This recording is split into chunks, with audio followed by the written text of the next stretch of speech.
Welcome back to our channel jobs for you. So చూస్తున్నారు మీరు thumbnail.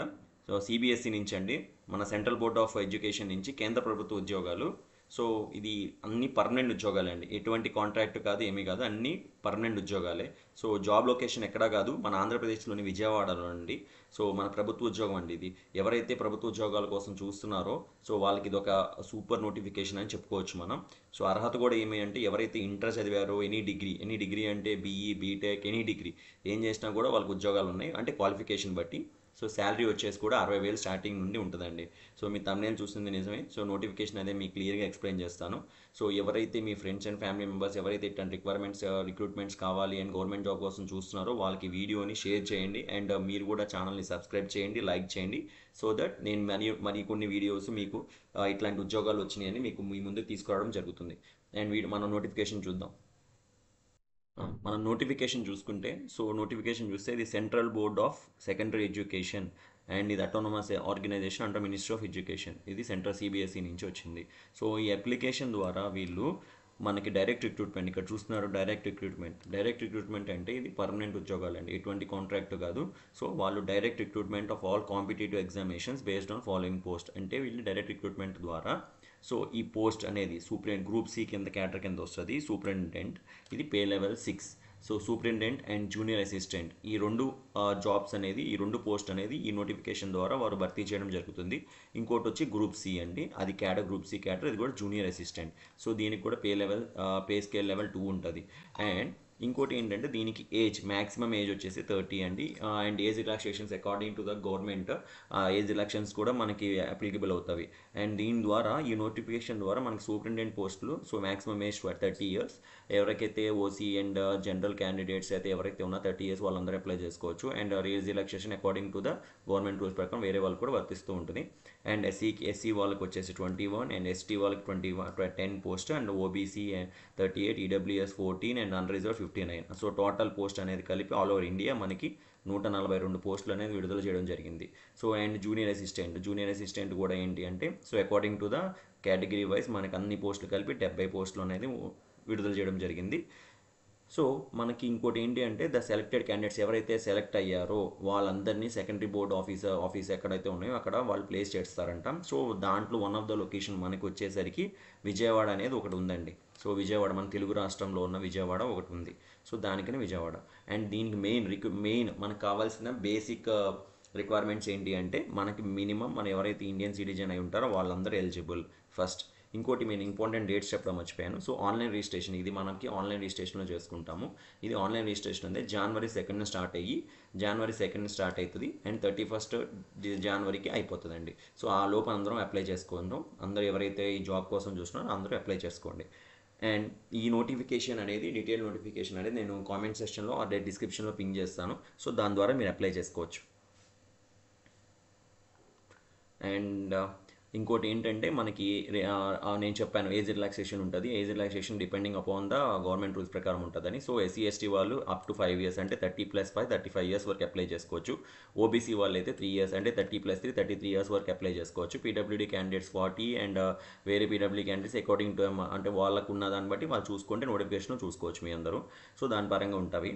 And ఇంకోటి ఏంటంటే ఎడ్యుకేషన్ క్వాలిఫికేషన్ వచ్చేసరికి, సో మినిమం ఎడ్యుకేషన్ క్వాలిఫికేషన్తో పాటు వీళ్ళు మన డేట్ ఆఫ్ బర్త్ని ఎలా కన్సిడర్ చేస్తారని చెప్తే, 10th class మార్క్స్ లిస్ట్లో ఏమైతే డేట్ ఆఫ్ బర్త్ ఉందో సో ఆ డేట్ ఆఫ్ బర్త్ని వీళ్ళు కన్సిడర్ చేస్తారని చెప్పేసి అంటున్నారు ఇక్కడ. 10th classలో ఏ డేట్ ఆఫ్ బర్త్ ఉందో ఆ date of birth according to the age ప్రకారంగానే మనం కన్సిడర్ చేసి ఏజ్ తీసుకుంటారని చెప్పి అంటున్నారు. అండ్ దీనికి రిక్వైర్మెంట్ రూల్స్ అంటే మనకి ఏమైతే ఎడ్యుకేషన్ క్వాలిఫికేషన్ ఏమైతే కావాలో నేను ఇప్పుడు దీంట్లో చెప్తాను. సూపరింటెండెంట్ పోస్ట్ వచ్చేసరికి ఎవరైతే బ్యాచిలర్స్ డిగ్రీ, ఎవరైతే ఎక్కడైనా ఏ డిగ్రీ అయినా చేస్తుంటారో వాళ్ళందరూ అప్లికబుల్ అండి. సో వాళ్ళందరూ అప్లై చేసుకోవచ్చు. అండ్ దీంతోపాటు మనకి computer knowledge, Microsoft office computer knowledge, basic computer knowledge ఉంటే చాలు. అండ్ ఏజ్ 30 ఉంటే చాలు, మనం అప్లై చేసేసుకోవచ్చు. అంటే 30 బిలో 30 ఉంటే అండ్ రిలాక్సేషన్ బట్టి ఉంటే చాలు, సరిపోద్ది, అప్లై చేసుకోవచ్చు. సో ఈ రిక్రూట్మెంట్ని ఎలా రిక్రూట్ చేస్తారంటే వీళ్ళు దీంట్లో సూపరింటెండెంట్ పోస్ట్కి టైర్ 1 టైర్ 2 అంటే 2 ఎగ్జామినేషన్స్ పెడతారు. టైర్ 1 వచ్చేసి మోస్ట్ కామన్లీ ఆస్క్డ్ క్వశ్చన్స్ ఉంటాయండి, అది కూడా ప్రిలిమినరీ, అది first preliminary screening examination. So దాంట్లో ఎవరైతే క్వాలిఫై అవుతారో వాళ్ళు నెక్స్ట్ ఆబ్జెక్టివ్ టైప్ క్వశ్చన్స్ ఉంటుంది and descriptive type, 2 types of questions అంటే మెయిన్ ఎగ్జామినేషన్లో టైర్ 2లో. సో అండ్ దీనికి అండ్ ఇంకో దీంతో పాటు టైపింగ్ టెస్ట్ అనేది పెడతారు. ఎవరైతే 35 వర్డ్స్ పర్ మినిట్ ఎవరైతే సెలెక్ట్ అయ్యారో వాళ్ళు టైపింగ్ టెస్ట్కి వెళ్ళేటప్పుడు సో వాళ్ళు ప్రాక్టీస్ చేసుకుని వెళ్ళొచ్చు. అది పెద్ద మనకి ఇబ్బంది ఏం కాదు. అండ్ నెక్స్ట్ జూనియర్ అసిస్టెంట్ వచ్చేసరికి సో 12th క్లాస్ నేను చెప్పాను మీకు అర్హత ఇంటర్ అన్న, ఎవరైతే ఇంటర్ చదివారో సో వాళ్ళు ఈ ఎగ్జామినేషన్ రాసుకోవచ్చు. అండ్ 12th క్లాస్ ఎవరైతే పాస్ అయ్యారో అండ్ పాస్ అయినతో పాటు వాళ్ళకి టైపింగ్ అనేది రావాలి. టైపింగ్ వస్తే చాలండి. అది కూడా ఏజ్ వచ్చేసరికి 18 to 27. మినిమం ఏజ్ వచ్చేసి 18 ఉండాలి, మ్యాక్సిమం ఏజ్ వచ్చేసి 27. అంటే ఎస్సీ ఎస్టీ వాళ్ళకి, ఓబీసీ వాళ్ళకి ఇంకా ఏజ్ రిలాక్సేషన్స్ ఉంటాయి. సో వాళ్ళందరూ ఇది ఏంటి అంటే దీనికి మనకి సూపరింటెండెంట్లో టూ లెవెల్స్ ఆఫ్ రిక్రూట్మెంట్ ఉన్నట్టు ఇక్కడ జూనియర్ అసిస్టెంట్ 2 లెవెల్స్ ఉంటుందండి.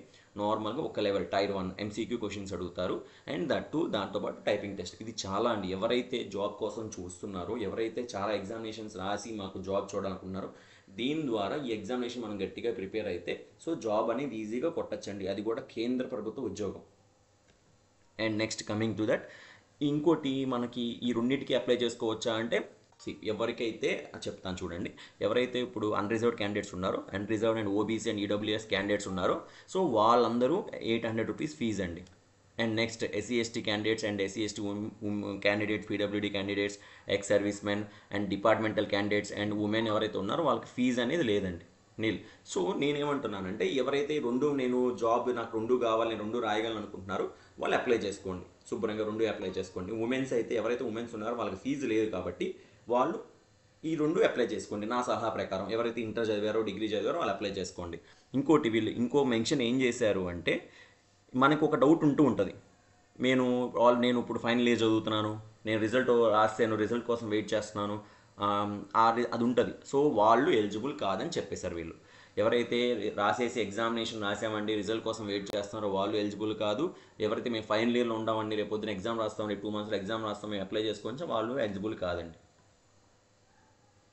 So next coming to that scheme of examination నేను చెప్పాను మీకు. అంటే వీళ్ళు డీటెయిల్డ్గా ఆబ్జెక్టివ్ ఏం దేంట్లోంచి క్వశ్చన్స్ వస్తాయని వీళ్ళు చెప్పడం జరిగింది ఇక్కడ. సో సూపరింటెండెంట్కి వచ్చేసరికి ఇది మనకి యాక్చువల్లీ సో మనకి సిలబస్ లాంటిది, ఆ సిలబస్ లాంటిది ఇవ్వడం జరిగింది. ఇంకోటి ఏంటి అంటే ఒక్కొక్క క్వశ్చన్ మనకి 3 marks క్వశ్చన్ క్యారీ చేస్తుందండి అండ్ నెగిటివ్కి 1 mark పోతుంది. సో దీంట్లో వచ్చేసి ప్రిలిమ్స్లో వచ్చేసరికి 150 క్వశ్చన్స్ ఉంటాయండి, 450 marks అండి. సో 150 క్వశ్చన్స్ అండ్ 450 marks ఉంటుంది.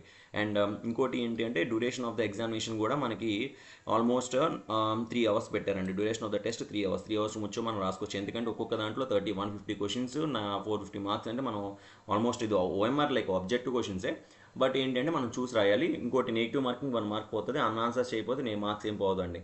అండ్ నెక్స్ట్ టైర్ 2 ఎగ్జామినేషన్ వచ్చేసరికి నేను చెప్పాను బోత్ డిస్క్రిప్టివ్ ప్లస్ OMR ఉంటుంది.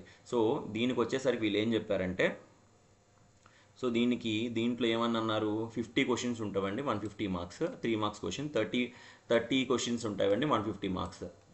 ఓకే, ఇది వచ్చేసి 5 అంటే డిస్క్రిప్టివ్ కాబట్టి ఒక్కొక్క 30 క్వశ్చన్స్ ఉంటాయి కాబట్టి 5 marks మనకి క్యారీ చేస్తుంది.